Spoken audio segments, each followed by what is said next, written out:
இன்றைக்கி நம்ம சுவை தரும் சமையலில் பார்க்க போகிற ரெசிபி என்னென்னா வெஜிடபிள் பிரியாணி. வெஜிடபிள் பிரியாணி செய்ய தேவையான இன்க்ரீடியன்ஸ் பார்த்துலாமா? கொஞ்சம் பட்டை, கிராம்பு, ஏலக்காய், பிரியாணி இலை, அன்னாசிப்பூ, 2 பெரிய சைஸ் ஆனியன் கட் பண்ணிக்கோங்க, 2 சில்லி, 2 பெரிய சைஸ் டொமேட்டோ, அப்புறம் பீன்ஸ், கேரட். உங்ககிட்ட இருந்துச்சுன்னா நீங்கள் பீட்ரூட் கூட சேர்த்துக்கலாம், உடம்புக்கு ரொம்ப நல்லது. அப்புறம் புதினா இலையும் மல்லி இலையும் வச்சுக்கோங்க. 3 hours ஊற வச்ச சோயா சங்க், 3 hours ஊற வச்ச பட்டாணி, உங்களுக்கு வேணும்னா பச்சை பட்டாணி கூட யூஸ் பண்ணிக்கோங்க. அப்புறம் ginger garlic paste, 2 spoon of curd, தயிர் எடுத்து வச்சுருக்கோம். எப்படி செய்யுதுன்னு பார்த்துடலாமா?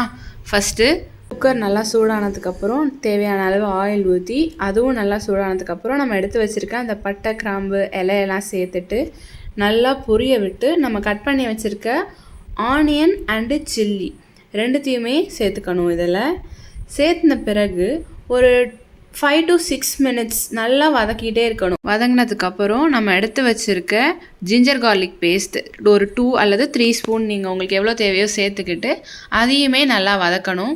இது வதக்கின பிறகு அதோட அந்த ஒரு பச்சை வாசனை, அந்த ஒரு ரா ஸ்மெல் போனதுக்கப்புறம் நம்ம எடுத்து வச்சுருக்க புதினா இலையும் இதில் ஆட் பண்ணிக்கிட்டு திருப்பியும் ஒரு 2 minutes இதை நல்லா வதக்கிக்கோங்க.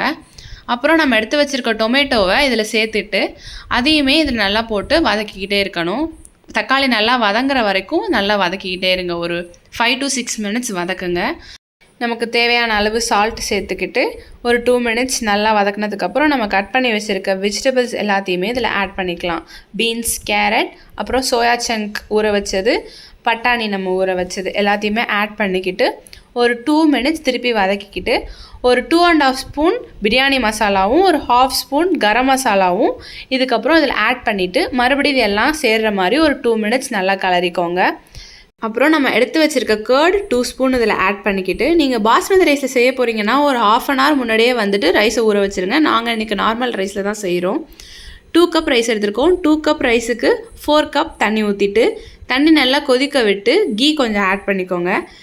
கீ எதுக்கு ஆட் பண்ணுறோன்னா சாதம் நல்லா உதிரியாக வரும். அப்புறம் தண்ணி நல்லா கொதிச்சதுக்கப்புறம் எடுத்து வச்சுருக்க ரைஸ் போட்டுக்கலாம். நாங்கள் இன்றைக்கி நார்மல் ரைஸ் போட்டிருக்கோம். நீங்கள் அப்படி பாஸ்மதி ரைஸ் போட்டிங்கன்னா 1 கப் ரைஸுக்கு 1.5 கப் தண்ணி சேர்த்துக்கோங்க. அதுதான் கரெக்டான ரேஷியோ. அப்புறம் சேர்த்ததுக்கப்புறம் குக்கரை மூடி ஒரு 5 விசில் விட்டுக்கோங்க. விசில் விட்டு திறந்தீங்கன்னா அந்த வெஜிடபிள்ஸ்லாம் நல்லா மேலே வந்திருக்கும். அது நல்லா கிளறிட்டு நம்ம கட் பண்ணி வச்சுருக்க மல்லித்தலை இதில் கொஞ்சம் ஆட் பண்ணிக்கோங்க. உங்களுக்கு வேணும்னா கீ கூட ஆட் பண்ணி கொஞ்சம் கிளறி விட்டால் நம்ம பிரியாணி ரெடி. தேங்க்யூ ஃபார் வாட்சிங்.